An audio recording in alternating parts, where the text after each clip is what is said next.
ನಾನು ಸೇರಿ ನಾವು 5 ಜನ ಅಣ್ಣ ತಮ್ಮಂದರು, ಒಬ್ಬರು ತಂಗಿ, ಇವರೆಲ್ಲ ಸೇರಿಕೊಂಡು ನಮ್ಮ ಫ್ಯಾಮಿಲಿಯಲ್ಲಿ ಸುಮಾರು 38 ಜನ ಇವತ್ತು ವೋಟ್ ಮಾಡೋಕ್ಕೆ ಬಂದಿದ್ದೀವಿ. ಈಗ ವೋಟಿನ ಹಬ್ಬ ಇದು. ಈ ಹಬ್ಬದಲ್ಲಿ ಜನ ಸರ್ಕಾರದ ಸೌಲಭ್ಯ ತಗೊಳ್ತಾರೆ, ಆದರೆ ವೋಟ್ ಮಾಡೋಕ್ಕೆ ಯಾರೂ ಮುಂದೆ ಬರ್ತಾ ಇಲ್ಲ. ಬಿಸಿಲು ಇನ್ನೇನೋ ನಾನಾ ಕಾರಣಗಳು ಹೇಳ್ತಾರೆ.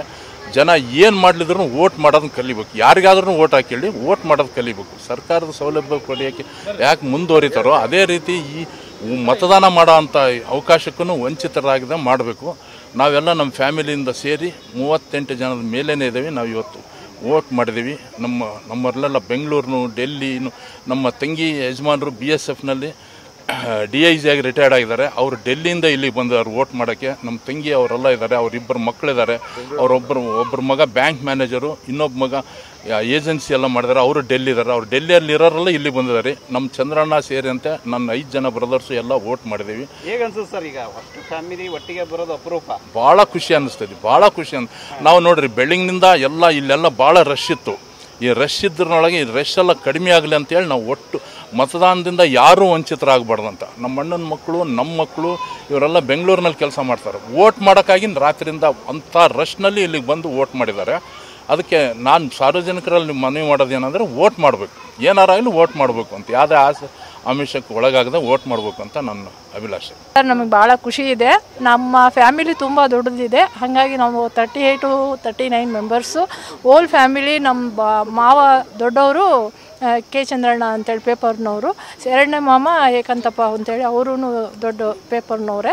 ಆಮೇಲೆ ನಮ್ಮ ಆಂಟಿ, ನಂದು ಫ್ಯಾಮಿಲಿ ಫುಲ್ ಎಲ್ಲರೂ ವೋಟ್ ಮಾಡಬೇಕು. ಯಾವತ್ತೂ ಯಾರೂ ವೋಟಿಂದ ವಂಚಿತರಾಗಬಾರ್ದು ಅಂತೇಳಿ ನಮ್ಮ ಆಂಟಿ, ಅಂಕಲ್ಲು ಎಲ್ಲರೂ ಡೆಲ್ಲಿಯಿಂದೆಲ್ಲ ಬಂದು ವೋಟ್ ಮಾಡ್ತಾಯಿದ್ದಾರೆ. ಮಕ್ಕಳು, ಮೊಮ್ಮಕ್ಕಳು, ನಮ್ಮದು ಫ್ಯಾಮಿಲಿ ಯಾವತ್ತೂ ಒಂದೇ ಥರ ಬಂದು ವೋಟ್ ಮಾಡ್ತೀವಿ ನಾವು ಈ ಪ್ಲೇಸಲ್ಲಿ. ನಮ್ಮ ಫ್ಯಾಮಿಲಿ ಎಲ್ಲ ವೋಟ್ ಮಾಡೋಕ್ಕೆ ಎಲ್ಲರೂ ಖುಷಿ. ಎಲ್ಲರೂ ಸಾರ್ವಜನಿಕರು ವೋಟ್ ಮಾಡಬೇಕು, ಯಾವುದೇ ಕಾರಣಕ್ಕೂ ತಪ್ಪಿಸ್ಬಾರ್ದು ಅನ್ನೋದು ನಮ್ಮೆಲ್ಲರ ಒಂದು ಮನವಿ. ನಿಮ್ಗೆ ಹೆಂಗೆ ಬಂದು ಮೇಡಮ್ ಇದು ಕಾನ್ಸೆಪ್ಟ್ ಅಷ್ಟು ಫ್ಯಾಮಿಲಿ ಬಂದಿದ್ದೀವಿ? ಯಾಕೆಂದರೆ ಈಗ ಇಂಡಿವಿಜುವಲ್ ಫ್ಯಾಮಿಲಿ ಬರೋದು ಜಾಸ್ತಿ ಆಗಿದೆ, ಗಂಡ ಹೆಂಡತಿ ಅಪ್ಪ ಅಮ್ಮ. ಇಲ್ಲ, ನಮ್ಮದು ಯಾವತ್ತು ಒಟ್ಟು ಕುಟುಂಬ, ಯಾವತ್ತು 30 ಇಯರ್ಸಿಂದನೂ ನಾವು ಇದೇ ಥರ ನಡೆಸಿದ್ದೀವಿ, ಇದೇ ಥರನೇ ಇದು ಮಾಡಿದ್ವಿ. ಇದು ನನ್ನ ಅಕ್ಕ, ದೊಡ್ಡಕ್ಕ, ನಮ್ಮ 3ನೇ ಅಕ್ಕ, ನಮ್ಮದು ದೊಡ್ಡ ಆಂಟಿ, ಆಮೇಲೆ ಮಾವ, ಮಕ್ಕಳು, ಇವರೆಲ್ಲ ನಮ್ಮದೇ ಫ್ಯಾಮಿಲಿ. ಎಲ್ಲ ಮಕ್ಕಳು ಎಲ್ಲರೂ ಯಾವಾಗ ಹಿಂಗೇನೆ ನಡ್ಸ್ಕೊಂಡ್ಬಂದಿದ್ದಾರೆ ನಮ್ಮ ಮಾವರು. ಅದೇ ಥರ ನಾವು ಅದೇ ಹಾದಿಲಿ ನಾವು ನಡೀತೀವಿ. ಈಗ ಹೊಸ ವೋಟರ್ ಯಾರು ಇದ್ದಾರೆ ಮೇಡಮ್? ನಮ್ಮ ಇಬ್ಬರು ಇದ್ದಾರೆ, 3 ಜನ ಹೊಸಬ್ರು. ನಮ್ಮ ಮಾಡಿದ್ದಾರೆ. ತುಂಬ ಖುಷಿ ಇದೆ ಸರ್. ನಮಗೂ ಭಾಳ ಹೆಮ್ಮೆ ಇದೆ ವೋಟ್ ಮಾಡಿದ್ದಕ್ಕೆ. ಪರ್ಸೆಂಟೇಜ್ ಕಡಿಮೆ ಆಗುತ್ತೆ. ಸರ್ಕಾರಗಳು ತುಂಬ ಈಗ ಚುನಾವಣಾಧಿಕಾರಿ ಮಾಡ್ತಾರೆ, ಅವೇರ್ನೆಸ್ ಪ್ರೋಗ್ರಾಮ್ಗಳು ಜಾಸ್ತಿ ಮಾಡ್ತಾರೆ, ಆದರೂ ಹಾಕಲ್ಲ. ಅಂತರಿಗೆ ಏನು ಹೇಳಕ್ಕೆ ಇಷ್ಟಪಡ್ತಾರೆ ಸರ್? ಮಾಡಲೇಬೇಕು ಸರ್, ಅದು ಕಂಪಲ್ಸರಿ. ಅದು ಮತ್ತೆ ನಾವು ಪ್ರಜೆಗಳಾಗಿ ನಾವು ಏನೇ ಒಂದು ಇದನ್ನು ಮಾಡಬೇಕಂದ್ರೆ ಅದು ವೋಟ್ ಮಾಡಿದ್ರೇ ನಮಗೆ ಈ ಇದರಲ್ಲಿ ಇರೋಕ್ಕೆ ಒಂದು ಯೋಗ್ಯತೆ ಇದೆ ಅಂತ ಅರ್ಥ. ಅದು ಗೀತಾ ಅಂತ.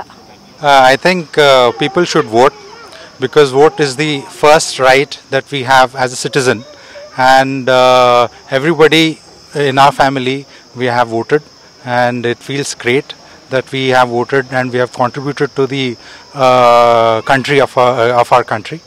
So I think people should vote a lot and they should come out and vote. I think that's the one thing that we should exercise our right. How much members, sir?